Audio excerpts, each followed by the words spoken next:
एक लड़का जो कैंसर से पीड़ित था, उसने अपना पूरा जीवन घर के अंदर ही गुजारा था, जिसकी देखभाल उसकी माँ करती थी। एक दिन वह बाहर जाना चाहता था। उसकी माँ हिचकिचा रही थी, लेकिन अनिच्छा से मान गई। वह हमेशा घर पर रहने के कारण और ज्यादा बीमार महसूस करता था और वह ये जानती थी। माँ ने उसे सड़क पर टहलने के लिए जाने दिया। लड़का बहुत सारे स्टोर के पास से गुजरा और एक विशेष दुकान पर आया जो सीडी बेचती थी। वह उस दुकान के अंदर चला गया। उसने वहां अपने जीवन में अब तक देखी सबसे सुंदर लड़की को देखा और उसे तुरंत महसूस हो गया कि वह उससे प्यार करता है। ये पहली नजर के प्यार का एक क्लासिक मामला था। वह उस डेस्क तक गया जिसके पीछे वह काम कर रही थी। उसे उसके अलावा और कुछ नजर नहीं आ रहा था। लड़की ने उसकी तरफ देखा और सुंदर सी मुस्कान बिखेरते हुए बोली, क्या मैं आपकी मदद कर सकती हूँ? उसने बड़ी मधुर आवाज में कहा। वह बस उसी समय उसे गले लगाना चाहता था, लेकिन वह कुछ सोचकर बोला, मैं एक सीडी खरीदना चाहता हूँ। उसने एक रैंडम सीडी उठाए और लड़की को भुगतान किया। क्या आप इसे रैप करवाना चाहेंगे? लड़की ने उससे एक बार फिर सबसे प्यारी मुस्कान बिखेरते हुए पूछा।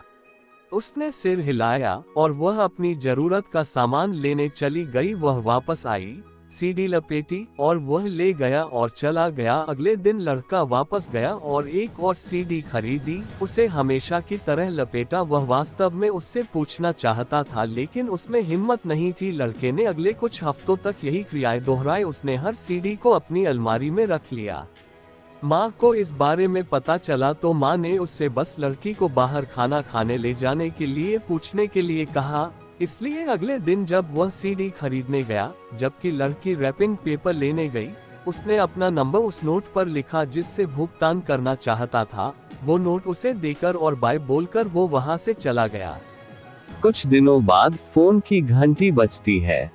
लड़के की माँ ने फोन उठाया। फोन पर वही लड़की थी। वह लड़के से बात करना चाहती थी। माँ ने रोते हुए लड़की को बताया कि पिछले हफ्ते उसका निधन हो गया। बाद में माँ अपने बेटे को याद करना चाहती थी, इसलिए उसने उसके कमरे में जाकर उसकी अलमारी खोली। वहाँ उसे सभी बंद सीडी मिली। उसने एक सीडी खोली तो उसमें एक नोट, छोटी लिखी हुई चिट्ठी था जो उसी लड़की की तरफ से था। नमस्ते, मुझे लगता है कि तुम बहुत प्यारे हो। क्या तुम मेरे साथ बाहर जाना चाहते हो? उसने एक और सीडी खोली। उसमें कागज का एक और टुकड़ा था और अगली सीडी, फिर एक और सीडी में भी यही बात थी।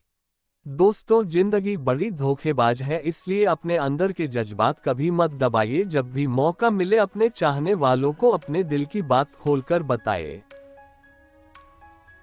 उम्मीद करता हूँ कि आपको ये कहानी पसंद आई होगी। यदि हाँ, तो दोस्तों आपसे निवेदन है कि ऐसे ही अनेक कहानियों के लिए आप इस चैनल को सब्सक्राइब करके बेल आइकन को ऑल पर कर दीजिए, जिससे कि इस चैनल पर आने वाली वीडियोस का नोटिफिकेशन आप तक सबसे पहले पहुँचे। और हाँ, वीडियो को लाइक और शेयर करना ना भूलें।